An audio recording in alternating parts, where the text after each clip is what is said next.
Most full-size pizzas land somewhere between 2 and 3,000 calories. This one, still cheesy, still rich, but about a third of that, without losing what makes pizza, pizza. Start with cottage cheese.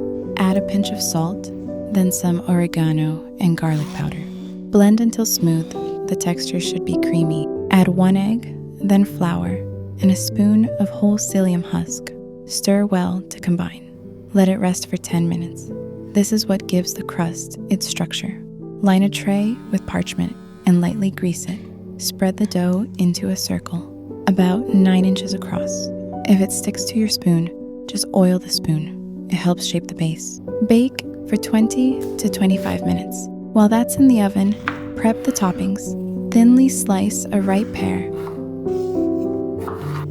Cut the brie into wedges.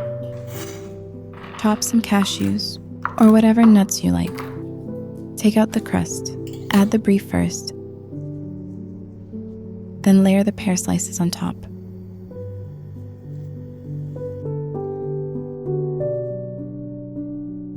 Scatter over the nuts and add a couple sprigs of thyme.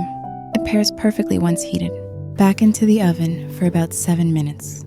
Just enough to soften the fruit. Melt the cheese. The smell is unreal. You can finish it with a drizzle of honey and a splash of balsamic vinegar.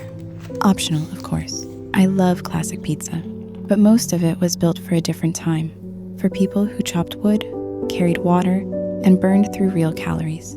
This version, just better matched to how we live now. And if you're a pizza person like me, there's also a salmon-topped version on the channel. We love pizza. We just want it to love us back. Karina.